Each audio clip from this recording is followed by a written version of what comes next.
اللهم صل على محمد وعلى آله وأصحابه وسلم.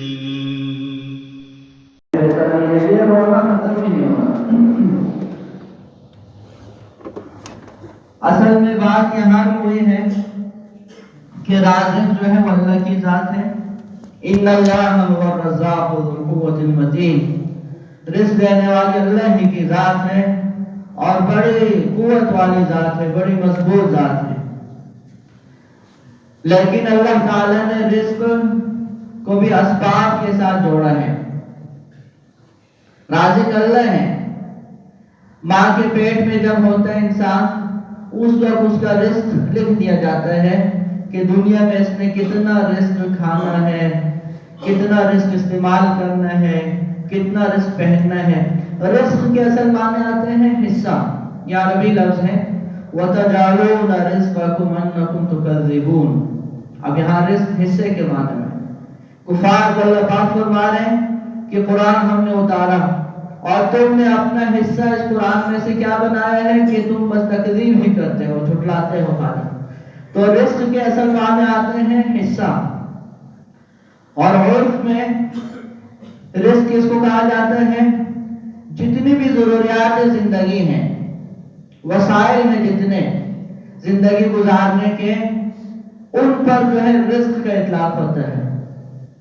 ہمارے ہاں جو ہے عجم میں رزق کا صرف مطلب کھانے پینے کی چیز لیتے ہیں، لیکن عرب کے ہاں رزق جو ہے وہ بہت عام استعمال ہوتا ہے. اب آپ جو ہے چاہتے ہیں کہ مجھے گاڑی ملے تو کوئی عرب آپ کو دعا دے گا، کہے گا کہ رزقک اللہ سیارہ، اللہ آپ کو جو ہے گاڑی رزق میں دے دیں. یہ ہمارے ڈاکٹر صاحب بیٹھے ہیں، عربی ہیں ماشاءاللہ، یمنی ہیں. ڈاکٹر صاحب آپ کو بتا سکتے ہیں، عرب ہیں ماشاءاللہ. تو رزق کا مفہوم بہت عام ہے. عربی میں رزق کے معنی آتے ہیں جتنی بھی ضروریات زندگی ہیں، وسائل ہیں زندگی گزارنے کے لیے، جو چیزیں جو ہے کہ انسان کے لیے جو ہے ضروری ہوتی ہیں، وہ سب جو ہے رزق کے مفہوم میں آ جاتے ہیں. تو رزق بھی اللہ تعالیٰ نے اسباب کے ساتھ جوڑا ہے. اب اسباب دو قسم کے ہیں. اسباب جو ہے وہ دو قسم کے ہیں. بعض اسباب جو ہے وہ ظنی ہیں، بعض اسباب یقینی ہیں، قطعی ہیں. یہ رزق کے جو مسئلہ ہے نا، پریشانی ہے روزی کی، اس پر میں نے کہا تھوڑی سی بات ہو جائے. ہم سب پریشان ہیں. ظنی اسباب کون سے ہیں اور قطعی اور یقینی اسباب کون سے ہیں؟ تو فرماتے ہیں کہ ظنی اسباب، ظنی کا مطلب ظن کے معنی آتے ہیں جو ہے گمان کرنا، خیال کرنا. یقین کے مقابلے میں ظن استعمال ہوتا ہے. اور یقین کے معنی ہے پکی بات، پکی چیز، مضبوط بات. قطعی اور یقینی کا یہ معنی آتا ہے. تو اسباب ظنیہ اور اسباب قطعیہ اور یقینیہ، رزق کے بھی اسی طرح دو قسم کے اسباب ہیں. ظنی اسباب کون سے ہیں کہ سبب کا ہم اختیار کریں گے، اس لیے کہ دنیا دار الاسباب ہے. اللہ تعالیٰ نے حکم دیا کلوا واشربوا. اب بغیر کھائے پیے بھی اللہ تعالیٰ بھوک مٹا سکتے ہیں، پیاس بجھا سکتے ہیں، لیکن اللہ نے حکم دیا ہے کہ کھاؤ پیو. اور لباس کا اللہ نے احسان جتلایا ہے کہ یہ لباس ہم نے اتارے، یہ پہنو. اور اللہ تعالیٰ نے فرمایا ہے کہ یہ ساری کائنات ہم نے تمہارے لیے مسخر کی ہے اور اس سے فائدہ اٹھاؤ. تو سبب کو اختیار کرنا ضروری ہے. اگر کوئی شخص ہاتھ پہ ہاتھ رکھ کے بیٹھ جائے اور وہ کہے نہیں سب کچھ اللہ تعالیٰ کرتے ہیں، ہم کچھ بھی نہیں کریں گے، بس اللہ ہی بھوک مٹائیں گے، اللہ ہی پیاس بجھائیں گے، کھانا پینا چھوڑ دیں اور یہ اسی حال میں مر جائے، تو یہ خودکشی کرنے والا ہے. اس نے جو ہے خودکشی کی. اس نے کیوں نہیں کھایا، کیوں نہیں پیا؟ صحیح ہے، اللہ تعالیٰ کی قدرت یہی ہے کہ اللہ تعالیٰ بغیر کھائے پیے بھوک پیاس مٹا سکتے ہیں، لیکن اللہ نے دنیا کو دارالاسباب بنایا ہے۔ اللہ کی قدرت میں سب کچھ ہے، لیکن اللہ کی سنت کے مطابق چلنا چاہیے۔ ایک قدرت اللہ ہے، ایک سنت اللہ ہے۔ قدرت اللہ کی ہے، اللہ جو ہے چٹان سے کسی جانور کو پیدا کرتے ہیں۔ صالح علیہ السلام کی قوم نے مطالبہ کیا کہ یہاں سے آپ اونٹنی نکالیں، تو چٹان پھٹی اور اسے ناقۃ اللہ برآمد ہو گئی۔ لیکن عام سنت کیا ہے کہ جانور کیسے پیدا ہوتے ہیں؟ جب نر و مادہ آپس میں ملتے ہیں تو پھر اس سے اللہ تعالیٰ وجود بخشتے ہیں، حیوان کو اللہ پیدا فرماتا ہے۔ اسی طرح سبب اختیار کرنا ضروری ہے۔ ہاتھ پہ ہاتھ رکھ کے بیٹھے ہیں اور ہم یہ کہیں کہ بس اللہ کھلاتے ہیں، اللہ پلاتے ہیں، کوئی مزدوری نہ کریں، کوئی کام نہ کریں، اور کہیں کہ اللہ تعالیٰ نے رزق کا وعدہ اپنے ذمہ لیا ہے، یہ جو ہے یہ اللہ تعالیٰ کی مرضی کے خلاف چل رہا ہے۔ ابو بکر صدیق رضی اللہ تعالیٰ عنہ جب خلیفہ ہوئے، دوسرے ہی دن کپڑے لے کے جا رہے ہیں، تاجر تھے۔ حضرت عمر فاروق رضی اللہ تعالیٰ عنہ سامنے سے آئے کہ حضرت کہاں جا رہے ہیں؟ فرمایا کہ میں جو ہے جاؤں گا، کچھ اپنے لیے تجارت کروں گا، ورنہ میرے بچے کہاں سے کھائیں گے۔ اب دیکھیں امت میں سب سے بڑا مقام ہے حضرت ابوبکر صدیق رضی اللہ تعالیٰ عنہ کا، ایمان کتنا ان کا بڑا ہے، لیکن دین کو سمجھتے ہیں، پتہ ہے ان کو کہ وہ کیسے چلنا ہے۔ دنیا دارالاسباب ہے، کوئی نہ کوئی سبب اختیار کرنا ضروری ہے۔ پھر حضرت عمر فاروق رضی اللہ تعالیٰ عنہ نے ان کا وظیفہ مقرر کیا بیت المال میں سے۔ تو سبب اختیار کرنا ضروری ہے، لیکن اسباب جو ہیں وہ دو قسم کے ہیں، ظاہری اسباب اور وہ اسباب جو اللہ تعالیٰ نے بتلائے ہیں۔ ظاہری اسباب بھی اختیار کرنے ہیں اور وہ اسباب بھی اختیار کرنے ہیں جو قرآن و حدیث میں آئے ہیں۔ جو ظاہری اسباب ہیں ان کو اسباب ظنیہ کہا گیا، یقینی نہیں ہے، کوئی قطعی بات نہیں ہے کہ میں نے دکان کھولی تو بس میرا رزق کا مسئلہ حل ہو گیا، یقینی بات نہیں ہے کہ میں نے ملازمت اختیار کر لی، مجھے سرکاری نوکری مل گئی، میں افسر لگ گیا، بس میرا مسئلہ حل ہو گیا۔ یقینی بات نہیں ہے کہ میں نے کھیتی باڑی شروع کی، زراعت یا کوئی تجارت یا کوئی بھی پیشہ، کوئی بھی ہنر میں نے سیکھا، بس میرا رزق کا مسئلہ حل ہو گیا۔ یہ اسباب ظنیہ ہیں۔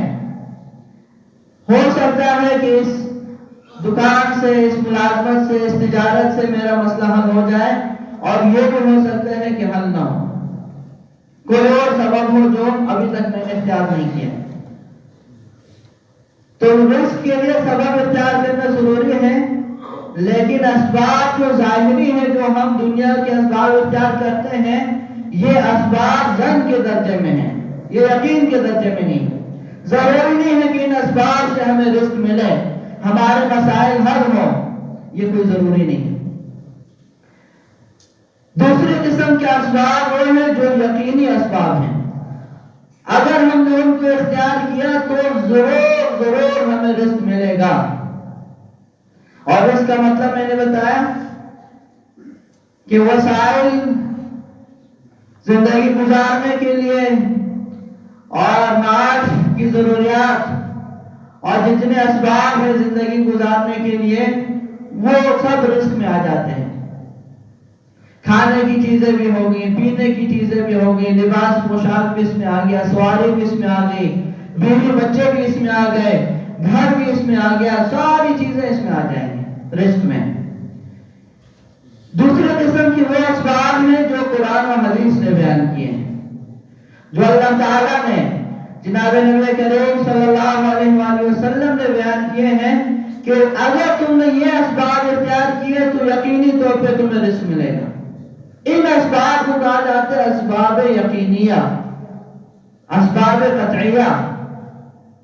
آج مسئلہ یہ ہے کہ ہم نے رزق کے لیے ظاہری اسباب اختیار کیے ہیں اور جو یقینی اسباب ہیں ان کی طرف ہماری توجہ نہیں ہے، اس لیے پریشانی ہے۔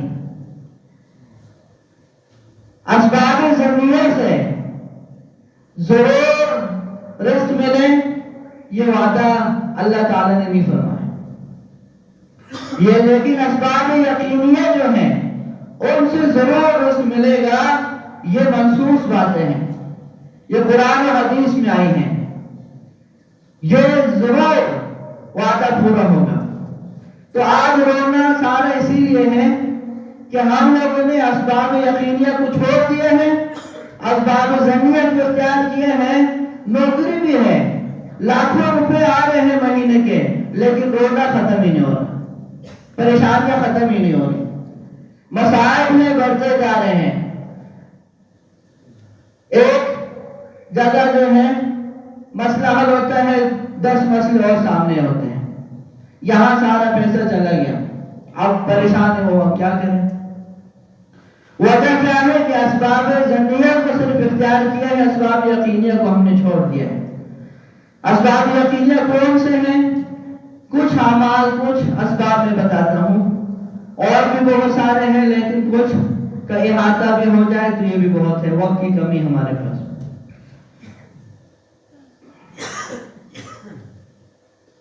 نبی کریم صلی اللہ علیہ وآلہ وسلم نے فرمایا، مجھے قرآن کی ایک ایسی آیت معلوم ہے، اگر لوگ اس آیت کو لے لیں لَكَفَتْهُمْ، تو یہ آیت لَكَفَتْهُمْ، یہ آیت ان کے لیے کافی ہو جائے۔ اور پھر فرمایا وہ کون سی آیت ہے؟ وَمَن يَتَّقِ اللَّهَ يَجْعَلْ لَهُ مَخْرَجًا وَيَرْزُقْهُ مِنْ حَيْثُ لَا يَحْتَسِبُ۔ جو آدمی تقوی اختیار کرے گا، پرہیزگاری اختیار کرے گا، دینداری اختیار کرے گا، اللہ تعالیٰ کو ناراض نہیں کرے گا، صحیح زندگی گزارے گا، دین پر استقامت کے ساتھ چلے گا، تو اللہ تعالیٰ کا اس کے ساتھ وعدہ ہے، اللہ ہر پریشانی سے اس کو نکالے گا، مخرج، نکلنے کی جگہ، رستہ، اللہ تعالیٰ ہر پریشانی سے اس کو نکالے گا، اللہ خود اس کے ذمہ دار ہے۔ بیمہ ہم کرتے ہیں، انشورنس،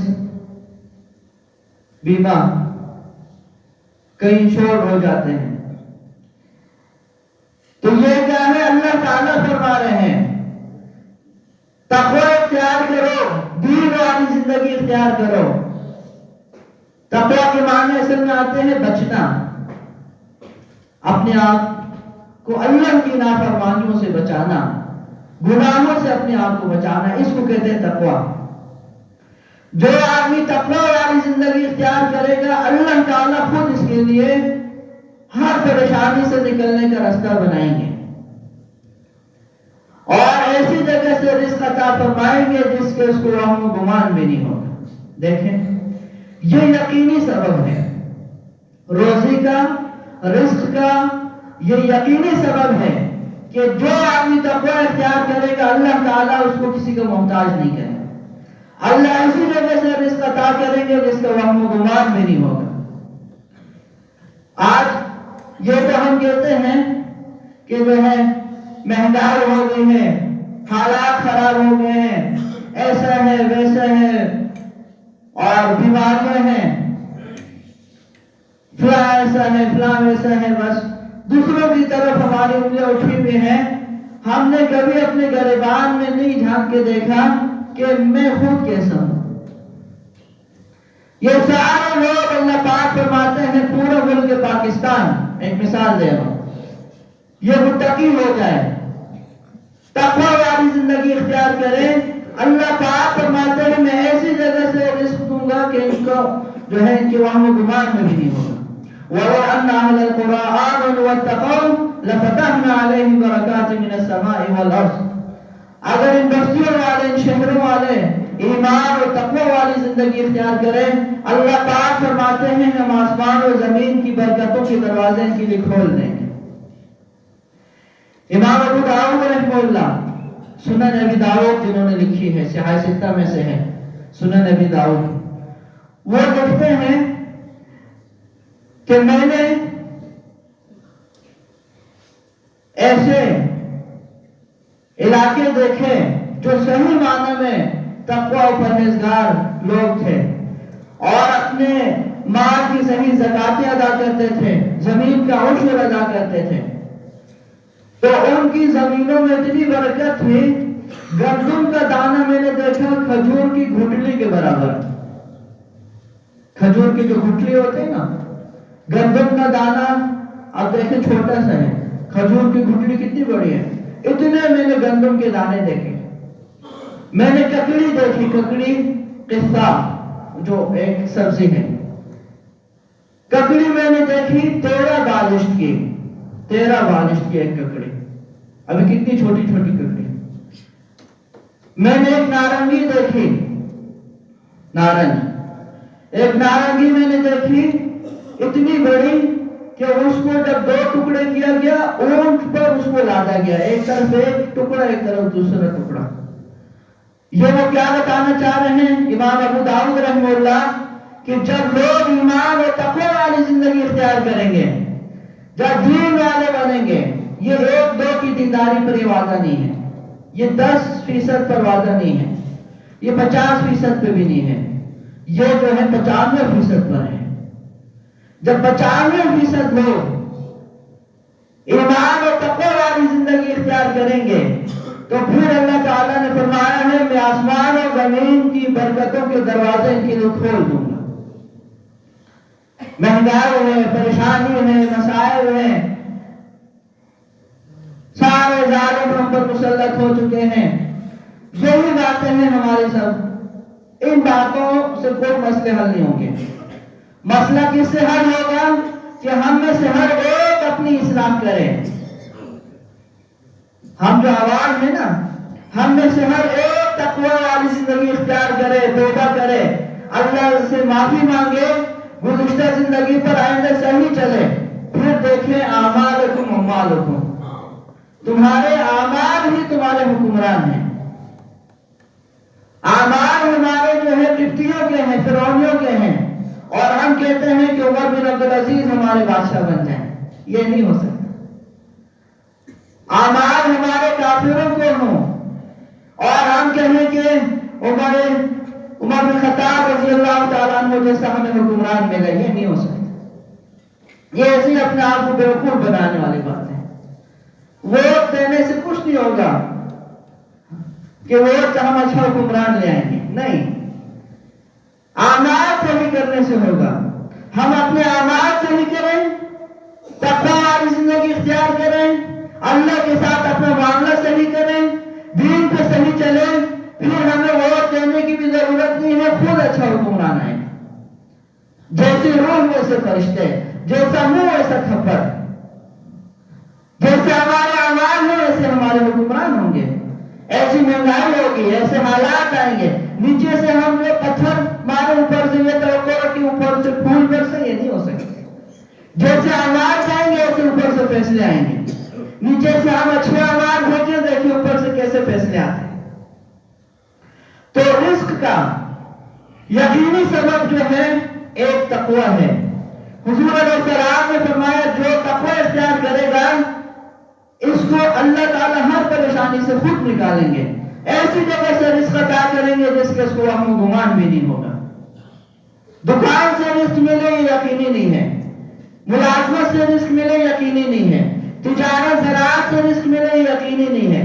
یقینی نہ ہونے کے مطلب پیسے تو آ رہے ہیں لیکن مسائل حل نہیں ہوں گے، پھر پریشانیاں ختم نہیں ہوں گی، ضروریات پوری نہیں ہوں گی. اسی دکان میں، ملازمت میں، تجارت زراعت میں ہماری زندگی کھپ جائے گی. نہ دین کے رہیں گے نہ دنیا کے رہیں گے. جب تک ہم نے یقینی اسباب اختیار نہیں کیے. یقینی اسباب میں سب سے بڑا سبب جو ہے وہ تقوی ہے جو قرآن نے بیان کیا. اور حضور علیہ السلام نے فرمایا جو آدمی تقوی کی زندگی اختیار کرے گا یہ آیت اس کے لیے کافی ہے. بس یہ ایک سبب ہے. دوسرا سبب کیا ہے؟ رزق کے اسباب بتا رہا ہوں. یہ آج کل بہت پریشانی ہے نا کہ یار ہمارا مسئلہ حل ہی نہیں ہو رہا پیٹ کا. اتنی مہنگائی ہے، پیسے پورے نہیں ہوتے. دوسرا سبب رزق کا کیا ہے؟ دوسرا سبب رزق کا جو ہے وہ رشتہ داری نبھانا ہے، صلہ رحمی جس کو کہتے ہیں۔ حدیث پاک میں آتا ہے من سرہ ان یبسط لہ فی رزقہ ویوسع لہ فی اثرہ فلیصل رحمہ، جو آدمی چاہتا ہے کہ اس کی زندگی لمبی ہو جائے، اس کو عمر دراز ملے، اور جو آدمی چاہتا ہے کہ اس کا رزق فراخ ہو جائے، ہر آدمی چاہتا ہے، ہسپتال کیوں بھرے ہوئے ہیں، ہم اپنے علاج کیوں کراتے ہیں کہ ہمیں زندگی ملے، ایسے تو موت آ جائے، ہم مر جائیں، اسی لیے ہسپتال بھرے ہوئے۔ یہاں علاج نہیں ہوتا کراچی جائیں گے، کراچی علاج نہیں ہوتا باہر ملک جائیں گے۔ جو آدمی چاہتے ہیں کہ اس کو لمبی عمر ملے، اور جو آدمی چاہتے ہیں اس کو فراخ رزق ملے، رزق میں کشادگی ہو جائے، ہر آدمی چاہتا ہے، ہم میں سے کون ہے جو یہ نہیں چاہتا؟ یہ ساری بات تو اسی بات کی ہے کہ ہمارا یہ مسئلہ حل ہو جائے، رزق کا مسئلہ حل ہو جائے، روزی کا مسئلہ حل ہو جائے۔ صبح سے شام ہم کر دیتے ہیں، شام سے صبح کر دیتے ہیں، اسی میں کیا یہ مسئلہ حل ہو جائے۔ تو اس کا ایک سبب تو میں نے بیان کر دیا تقویٰ۔ دوسرا سبب حدیث پاک میں کیا آیا ہے؟ جو چاہتے ہیں کہ اس کا رزق فراخ ہو جائے وہ رشتہ داری نبھائیں۔ دیکھیں دوا جو ہے وہ کڑوی ہوتی ہے، دوا جو ہے وہ ترش ہوتی ہے، تلخ ہوتی ہے۔ اب یہ جو ہے نسخہ ہے، دوا جتنی بھی کڑوی ہو، جتنی بھی بذائقہ ہو، لیکن اس کو جو ہے مریض جو ہے جو صحت چاہتا ہے وہ کھاتا ہے، وہ کہتا ہے کہ یہ خیر ہے، اس سے مجھے بہت فائدہ ہوگا۔ تو جو آدمی چاہتا ہے کہ اس کا جو ہے رزق فراخ ہو جائے، زندگی اس کی لمبی ہو جائے، تو اس کو چاہیے کہ رشتہ داروں کے حقوق ادا کرے۔ یہ بہت مشکل ہے۔ نماز پڑھنا آسان ہے، زکوٰۃ دینا آسان ہے، روزے رکھنا آسان ہے، حج کرنا بھی آسان ہے، لیکن رشتہ داری نبھانا یہ بہت مشکل ہے۔ اس میں بڑے بڑے فیل ہو جاتے ہیں، بڑے بڑے فیل، مولوی بھی فیل ہیں، شیخ الحدیث بھی فیل ہیں، تبلیغی بھی فیل ہیں، پہلے سب کے نمازی بھی اس میں فیل ہیں۔ اس لیے کہ یہ کیا ہے؟ اس کے لیے بہت بڑا ایمان چاہیے، اس کے لیے اپنے کو مارنا پڑتا ہے، نفس کو کچلنا پڑتا ہے، رشتہ داروں نے اتنی بدسلوکی کی ہے، وہ ہمیں کچھ سمجھتے ہی نہیں ہے، پھر بھی جا کے ان کے ساتھ کرنا یہ بہت بڑے ایمان کی بات ہے۔ اسی لیے قرآن و حدیث میں اس کے اتنے فضائل بیان کیے، اتنی اس کی ترغیب دی ہے کہ ہم سوچ بھی نہیں سکتے۔ جنتیوں کے اوصاف جو بیان کیے ہیں اس میں یہ کہا والذین یصلون ما امر اللہ بہ ان یوصل، جنتی وہ ہیں جو رشتہ داری نبھاتے ہیں۔ اور جنتیوں کے مقابلے میں جہنمیوں کو جب بیان کیا تو فرمایا یقطعون ما امر اللہ بہ ان یوصل، رشتہ داری قطع کرتے ہیں۔ تو جو آدمی چاہتے ہیں کہ میری روزی کا مسئلہ حل ہو جائے، مجھے رزق ملے، تو اس کو چاہیے کہ صلہ رحمی کرے۔ دکان سے رزق ملے یقینی نہیں ہے، دکان سے، ملازمت سے، تجارت سے، زراعت سے میرے سارے مسائل ہو جائیں، حل ہو جائے، یہ کوئی یقینی نہیں ہے۔ لیکن جو آدمی صلہ رحمی کرے گا، یہ حدیث میں آیا ہے کہ اس کے مسئلے حل ہو جائیں گے، روزی کا مسئلہ اس کا حل ہو گیا۔ یہ دو سبب ہو گئے، تقویٰ اور صلہ رحمی۔ تیسرا سبب کیا ہے؟ تیسرا سبب ہے استغفار کی کثرت۔ حدیث پاک میں آتے ہیں من لزم الاستغفار جعل اللہ له من كل ضيق مخرجا ورزقه من حيث لا يحتسب، جو آدمی استغفار کو لازم پکڑے گا، کثرت سے استغفار کرے گا۔ استغفار کا معنی آتا ہے اللہ سے اپنے نافرمانیوں اور گناہوں کی مغفرت طلب کرنا، بخشش مانگنا اللہ سے، یا اللہ مجھے بخش دے، یا اللہ میں بہت ہی گناہگار ہوں، نافرمان ہوں، یا اللہ میں نے بڑی نافرمانیاں کی ہیں، کرتا ہوں، یا اللہ مجھے معاف کر دے۔ استغفار، مغفرت طلب کرنا۔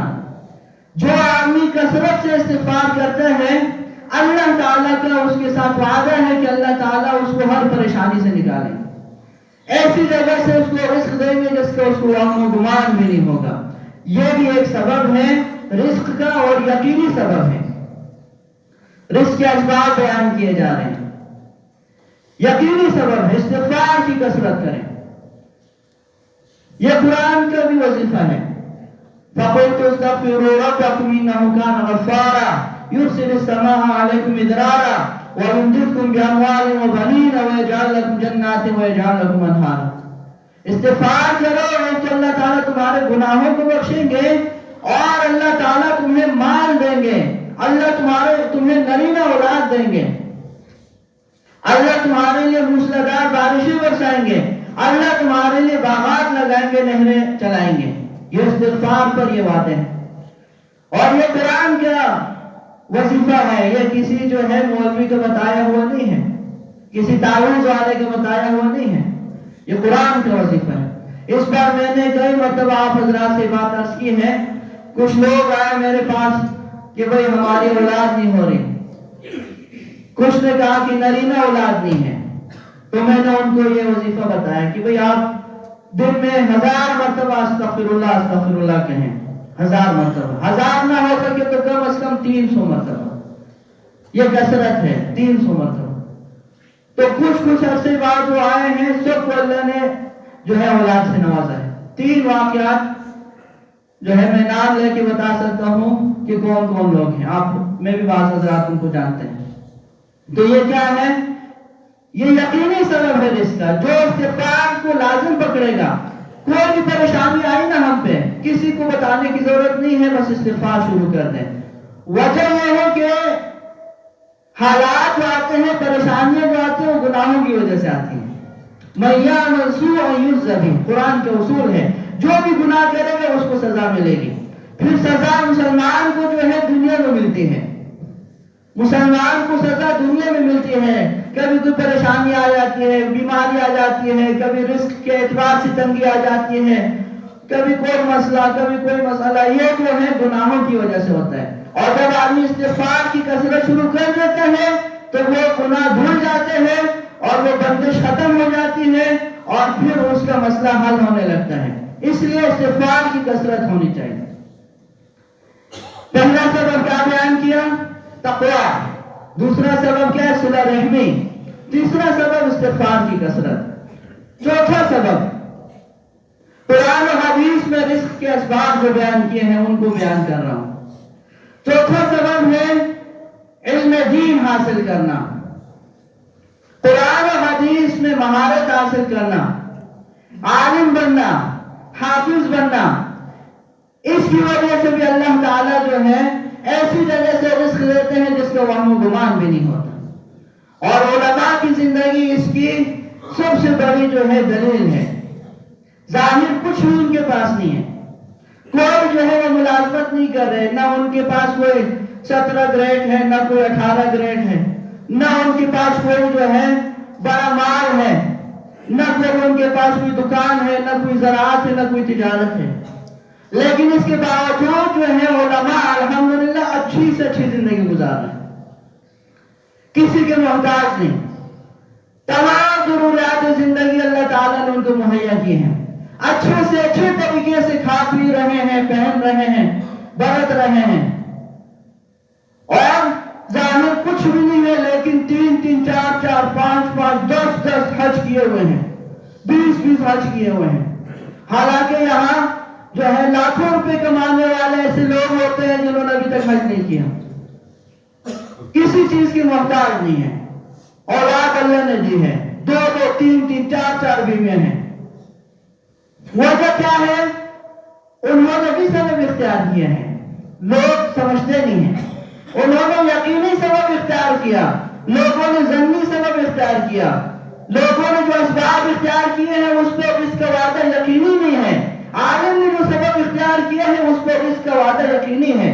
حدیث پاک میں آتا ہے من تفقہ فی الدین، مسند امام اعظم رحمہ اللہ میں حدیث ہے، من تفقہ فی الدین، جو آدمی دین کا علم حاصل کرے گا، دین میں سمجھ بوجھ حاصل کرے گا، قرآن و حدیث کا علم حاصل کرے گا، اللہ تعالیٰ ہر پریشانی سے اس کو نکالیں گے، ایسی جگہ سے رزق عطا کریں گے جس کا اس کو وہم و گمان بھی نہیں ہوگا۔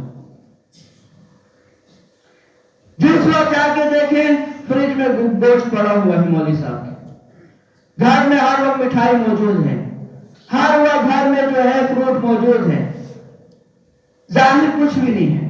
یہ اللہ کا وعدہ ہے، جو آدمی دین میں مہارت حاصل کرے گا اللہ تعالیٰ اس کو ہر پریشانی سے نکالیں گے، ایسی جگہ سے رزق دیں گے جس کے وہم و گمان بھی نہیں ہوگا۔ ہم اپنے بچوں کو جو اس لیے عالم حافظ نہیں بناتے کہ پھر کہاں سے کھائیں گے کہاں سے پیئیں گے، اس لیے کہ نوکریاں انہیں کو ملتی ہے جن کے پاس ڈگریاں ہیں، اور اس ڈگری پہ کچھ بھی نہیں ملتا، ہم سب کو پتہ ہے۔ لیکن قرآن و حدیث میں آتا ہے کہ جو آدمی دین کا عالم بنے گا اللہ تعالیٰ جو ہے اس کے لیے خود کافی ہو جائے گا۔ کفر اللہ مہمات ہی کا لفظ بھی آتا ہے، اللہ اس کی ضروریات کے لیے خود کافی ہو جائیں گے۔ تو یہ جو ہے اسباب ہیں جو میں نے بتائے، رزق کے یقینی اسباب، دکان سے رزق ملے کوئی یقینی نہیں ہے، تجارت زراعت سے ملے کوئی یقینی نہیں ہے، لیکن جو آدمی جو ہے صحیح معنی میں تقوی اختیار کرے گا، صلہ رحمی کرے گا، اور جو آدمی دین کا علم حاصل کرے گا، جو آدمی استغفار کی کثرت کرے گا، یقینی طور پر اللہ تعالیٰ اس کو رزق عطا کریں گے، ایسی جگہ سے رزق عطا کریں گے جس کو اس کو وہم و گمان بھی نہیں ہو۔ اور رزق سے محرومی کے دو سبب سن لیں، یہ بھی سن لیں۔ اب جتنے جوان ہیں نا جن کی شادیاں نہیں ہوئی وہ بھی توجہ سے سن لیں، یہ چاروں اسباب جو ہیں ان کو اختیار کریں، یا ان میں سے کوئی سبب اختیار کریں۔ بڑوں کو حکم یہ دیا کہ بچوں کی شادیاں کراؤ، جو جوان ہو چکے ہیں ان کی شادیاں کراؤ، اور جن کی شادیاں نہیں ہوئی ان کو حکم یہ ہے کہ وہ پاک دامنی کے ساتھ رہیں، اس سے ان کی شادی جلدی ہو جائے گی، پاک دامنی کے ساتھ رہیں۔ وَأَنكِحُوا الْأَيَامَ مِنكُمْ وَالصَّالِحِينَ مِنْ عِبَادِكُمْ إِنْ يَكُونُوا فُقَرَاءَ يُغْنِهِمُ اللَّهُ مِنْ فَضْلِهِ۔ بڑوں کو یہ کہا جو بغیر شادی کے ہیں، لڑکے ہیں لڑکیاں ہیں، ان کی شادی کراؤ، اگر وہ غریب ہیں بے روزگار ہیں اللہ تعالیٰ اپنے فضل سے ان کو رزق عطا فرمائیں گے۔ یہ بھی مالداری کا ایک نسخہ ہے شادی۔ مالداری کا ایک نسخہ کیا ہے؟ نکاح۔ هَلْ تُنْصَرُونَ وَتُرْزَقُونَ إِلَّا بِضُعَفَائِكُمْ، تمہیں جو مدد ملتی ہے، تمہیں جو رزق ملتا ہے تمہارے کمزوروں کی وجہ سے، بچوں کی وجہ سے، بیوی کی وجہ سے رزق ملتا ہے۔ اور ان کو یہ کہا وَلْيَسْتَعْفِفِ الَّذِينَ لَا يَجِدُونَ نِكَاحًا حَتَّى يُغْنِيَهُمُ اللَّهُ مِنْ فَضْلِهِ۔ جو آدمی نکاح چاہتے ہیں ابھی تک اس کا نکاح نہیں ہو رہا، اس کو چاہیے پاک دامنی کے ساتھ رہیں، ادھر ادھر منہ نہ ماریں، اللہ تعالیٰ اپنے فضل سے جو ہے اس کو مالدار کریں گے، اس کا نکاح اللہ کرا دیں گے۔ تو رزق سے محرومی کے دو سبب ہیں۔ آدمی رزق سے محروم کب ہوتا ہے؟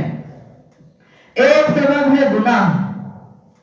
حدیث پاک میں آتا ہے ان الرجل لا يحرم من الرزق بذنب يصيبه، انسان جو گناہ کی وجہ سے رزق سے محروم ہو جاتا ہے۔ محرومی پھر یا تو یہ ہوتی ہے کہ وہ نعمت اس سے چلی ہی گئی بس، یا پھر محرومی یہ ہوتی ہے کہ پیسے بہت ہیں، مال اور دولت کی فراوانی ہے لیکن مسائل حل ہی نہیں ہو رہے، پریشانیاں ختم ہی نہیں ہو رہی، یہ بھی رزق سے محرومی ہے۔ اصل پیسہ بذات خود مقصود نہیں ہے، پیسہ بذات خود مقصود نہیں ہے۔ پیسہ اس لیے ہوتا ہے تاکہ سکون ملے، پیسہ اس لیے ہوتا ہے کہ عزت ملے، پیسہ اس لیے ہوتا ہے میری ضروریات پوری ہوں۔ اب پیسہ ہو لیکن ذلت ہے، پیسہ ہے بے سکونی ہے، پیسہ ہے پریشانیاں ختم ہی نہیں ہو رہی، تو ایسا پیسہ اور خاص برابر ہے، ایسے پیسے سے کیا کرنا۔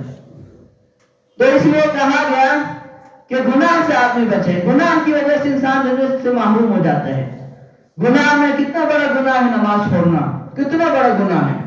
حضور علیہ السلام نے فرمایا میرے دل چاہتے ہیں جا کے ان کے گھروں کو آگ لگا دوں جو گھروں میں نماز پڑھتے ہیں، اور جو گھروں میں نماز ہی نہیں پڑھتے ان سے حضور علیہ السلام کتنے ناراض ہوں گے۔ پھر کہتے ہیں کہ یار پریشانی ہے مولوی صاحب، پتہ نہیں کسی نے جادو کر دیا ہے۔ جادو نہیں کیا، یہ جو آپ نے نماز چھوڑی ہے نا، آپ پر کسی کو جادو کرنے کی ضرورت ہی نہیں ہے، آپ خود زوال میں جا رہے ہیں۔ سارا گھر سویا پڑا ہے، اللہ کی نافرمانی میں مبتلا ہے، اسپیکر میں پکار پکار کے کہا جا رہا ہے حی علی الصلاح حی علی الفلاح، پھر کہتے ہیں پتہ نہیں کس نے جادو کیا۔ جادو نہیں کیا، یہ اللہ کی لعنت برس رہی ہے۔ اللہ کی رحمت سے دوری کا نام لعنت ہے، البعد عن الرحمہ اس کو لعنت کہتے ہیں۔ دوسرا سبب رزق سے محرومی کا کیا ہے؟ ناشکری، ایک گناہ ہے، دوسرا سبب ناشکری ہے، یہ بہت عام ہے ابھی۔